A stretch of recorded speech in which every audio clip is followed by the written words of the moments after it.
deretu du deretu koo xamante ne day daw man deretu gor laa yor man deretu gor laa yor sama deret ma tooñ sama deret moom moo ma tooñ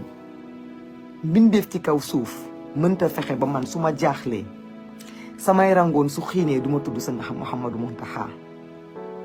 su ma amee lu ma metti du ma woo sa Mouhamadou Mountakha samay mbokk suma papa du ma tomb di wax sama bopp mais léeg-léeg il faut nit ñi di wax man ki ma jur moom mooy 3e élimaanu almaami élimaanu kulli bu soobe ca golleere ñu toog man sumay ndey sumay fàllu baay ndey ñoom ñooy ñi nga xam ne ñooy képp kuy liido fële ca golleere ñi sant li ñi sant buso nga xamante ne alxuraan ak njàng moom la ñu xëccoo ba jamono ji may wax ak yow ku santul li doo jiite jumaa jooju ci golleere man foofu laa sosoo man fa soxow ma fu ma nit di menacé ci li ma gëm waaye man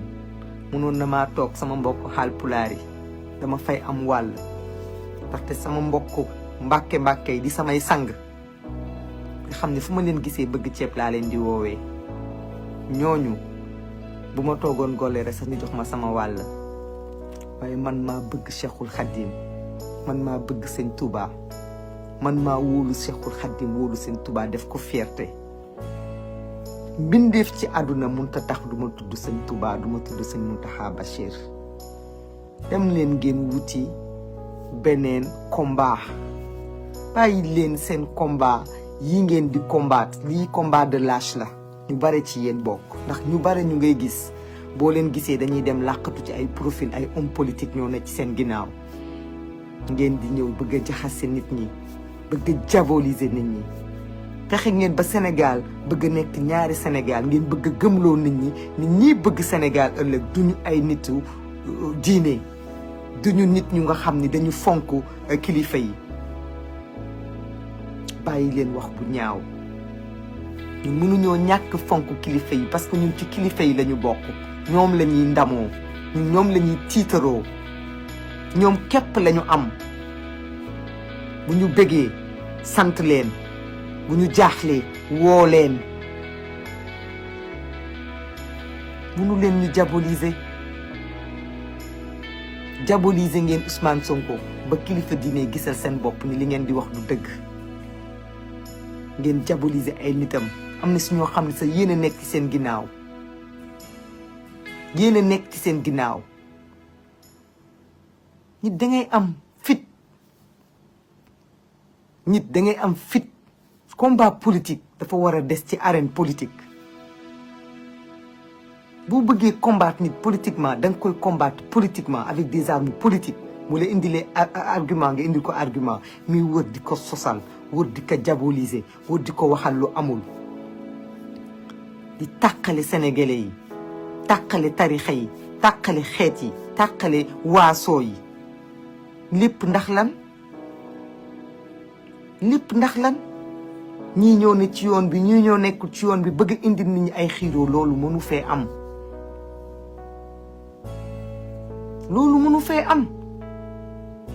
ndax ñun yàlla moo def ñu doon benn say Cheikh Omar Foutiou ma nga tase ak Mamor Anta Sali boobu Cheikhul Khadim sunu yaakaar wi tey sax judoogul mu xamal ko li mu war a ñëw ci deret boobu la ñu bokkee mënu leen gis ci ñun kaddu yu tegginuwul foo gis nag di nga gis ay xol yu futt mais li ci gën a bëri ay nit ñooy instrumentaliser ay nit pour di diaboliser nit ñi mënu leen diaboliser nit ñi yéen minorité ngeen minorité bu tuuti bu bëgg a hypothéquer avenir u majorité loolu kenn du ko nangu minorité bu ndaw bëgg a hypothéquer avenir u majorité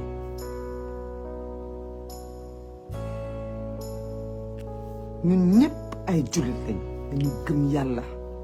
gëm yonent bi Seydina Muhammad sallallahu alayhi wa sallam julli ci moom wékku ci sunu ay waajur ñenn ñi nga xam ne dañuy mbubboo yenn yi dama bëgg ngeen xam ne balaa ñii di doon sunu ay kilifa diine dañoo nekk sunuy waajur jur ñu juru deret kon diggante yooyu xeju leen ci maamu Ousmane Sonko ku ko génnoon teg ko ñu won la jàngkatu alxuraan bi mu doon ak liggéey bi mu liggéeyal suñu borom ci yoonam fii koo fi teg maamam mu génne la mu bokk wax la lu mu jaar Sénégal nit ñu baax rek a fi nekk ñi nekk ay ceddo sax ay ceddo yu macha allah ñoo xamante ne seen imaam bu dutoon na ñoom kon walay gor du des ci réew mi dañu xare gëm am seen gëm-gëm am seen pas-pas xeex leen combat bu salté bu set mu gën combat bu salté bi ngeen di xeex di jaxase tarixa yi di diaboliser nit ñi ça ne marche pas ça ne marche pas samay kàddu nag damay ñaan patriotes yi xam naa cofeel bi ngeen am ci man wax ngeen manifester ngeen seen soutien mais bu leen nangu ku leen divertir le combat du foofu la résistance ce n'est pas défendre Maïmouna contre ñenn ñi nga xam ne dañuy làqatu ci ay tarixa du foofu revenons à nos moutons revenons à notre combat c'est nos détenus politiques ñi nga xam ne jamono ji lekkuñu naanuñu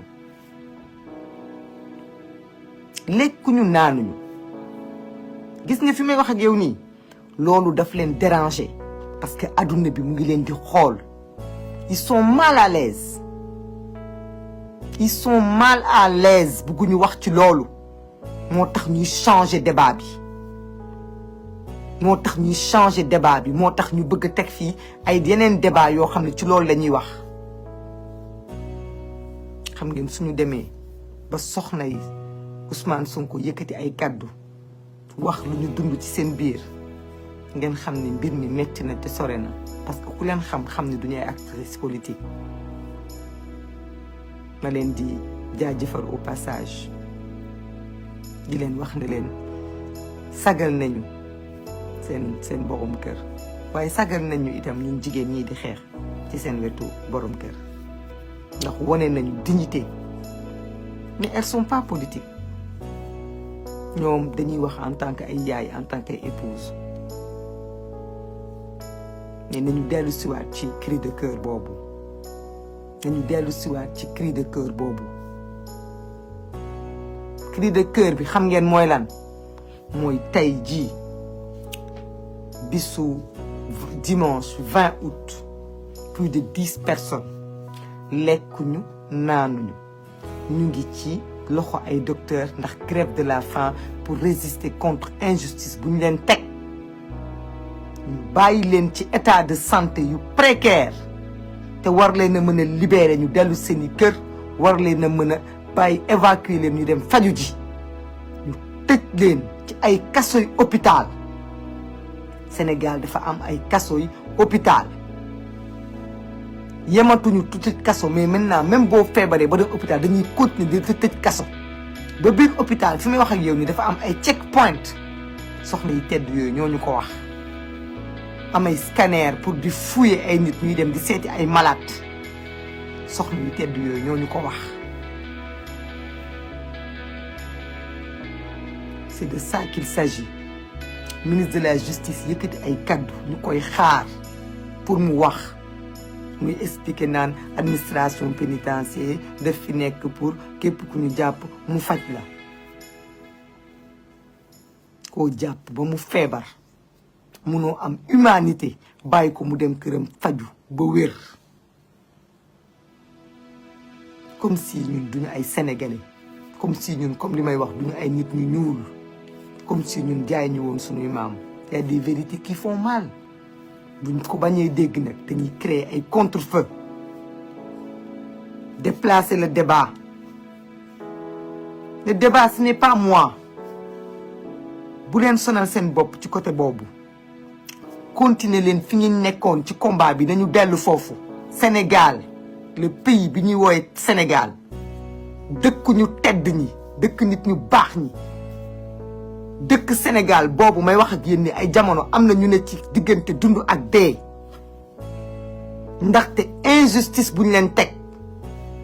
ndax gouvernement bu bëgg rester au pouvoir mu jaral ko lépp loolu muy dëgg. Le monde ñu ñuy waxtaane au Sénégal l'opposant le chef de l'opposition enfermé en prison il est en grève de la faim il est en réanimation avocat yi bind nañu gis ngeen dem nañu Genève déposer ko adduna bi yépp mu ngi retenir son souffle que entre-temps pour créer un contre-feu am ñu yëkkati ay kàddu ne dañuy menacer Maïmouna Bousso de mort jot naa ko mais rassurez-vous fii ñaari kese ñoo fi nekk responsable de lu ma mënti dal ñaar Antoine Félix Diome ak Macky Sall ndax ñoom lu tax ñooy responsable ñoom ñoo yor kaaraange ñoo yor sécurité ak ministre de la justice tamit ci la bokk. cybercriminalité chaque jour ñu jàpp ay xale yu deful dara ay xale yoo xam dañ def ay post ci seen opinion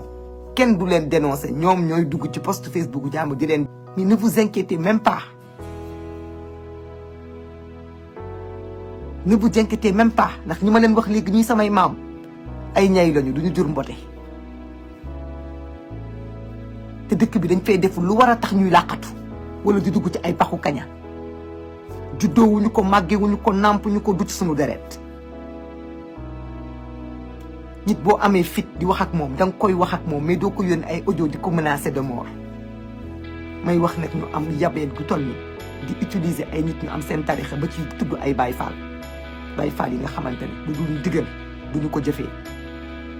lu dul ndigal duñu ko jëfee am na ku ne fay naa sax ay Baye Fall ay millions pour ñu dal ci sa kaw loolu ñàkk respecté Baye Fall yi la parce que Baye Fall xam nga ni kenn mënu koo fay ndigal képp lay defee te Baye Fall bi xam na kan mooy mbubboo tarixa bi pour ut ci lu mu am ak kan moo gëm Cheikh Al Mountakha ba boo dënnam tàngee mu woo ko làmmiñ du lekk moroomu làmmiñam te ñorul ñu mënu leen ñoo génnee dëkk bi parce que ñun ñoo leen ëpp dëkk bi ëppale wu leen ñu fi dara ba ñu fiy génnee mënu leen ñu xatal ci dëkk bi bu leen sonal seen bopp bu leen sonal seen bopp El Hadj Lamine Gningue tiituma ragaluma je suis rassurée j'ai même le cœur rempli d'affection ci taxawaay bi ma gis Sénégalais taxaw ma mais dama ni génn leen ci débat boobu ñu leen bëgg a dugal du loolu mooy combat bi le combat ce sont les grévistes de la faim yi nekk diggante dund ak dee man nag ñi may saaga di ma menacer seen ay numéro mu ngi ci téléphone bii ma enregistré jox naa ko huissier dina ko jox yoon mu def liggéeyam waaye pour ay nit ñu perte ñu amul jot ñu nga xam ne man awma seen jot ñuy taxaw di tuddante ak man nit da ngay tontu sa nawle man duma taxaw di tontu ñu dul sama nawle wallaay lazim rus naa leen ci yéen sax yéen ay xale yéen ay mag yéen ñi ma bokkalul dara ngeen di leen tontu man bu ma leen jéggee yéen di leen tontu kon man xanaa dama leen a xeeb te xeebu ma leen dalal leen seen xel dalal leen seen xel benn combat képp laa am la libération de ces détenus politiques la restauration de ce pays là amuñu beneen combat ku jàpp ni boo xëyee suba wax ba géex day tax Maïmouna Bousso tal la li ngay wax kay bu amee bu ko wax wone ko li ngay wax bu amee wax dafa metti da nga koy teg ay preuve wala nga duut ci baaraam mais toog rek di sos ku sos yaak sa bàmmeel ku sos man nangu naa ku ma xas nangu naa ku ma sax saaga comme ça au passage nangu naa ku ma fanal du ma ci wax dara mais xam nga lan laa dul nangu ku ma menacé ku jël téléphone am menacé ma loolu du ma ko nangu parce que ku ma menacé mooy da nga ma bëgg a wax ne yaa ma ëppale ci réew mi te man réew mi kenn ëppalewu ma fii man réew mi kenn ëppalewu ma fii yéen réew mi bu leen nangu ku leen fi ëppale bu leen nangu ku leen ëppale ci réew mi bu leen nangu ku leen xoqatal naan la moytul fais attention dawal bu leen nangu loolu revenons sur le focus Alassane Ba la libération de Ousmane Sonko la libération des détenus politiques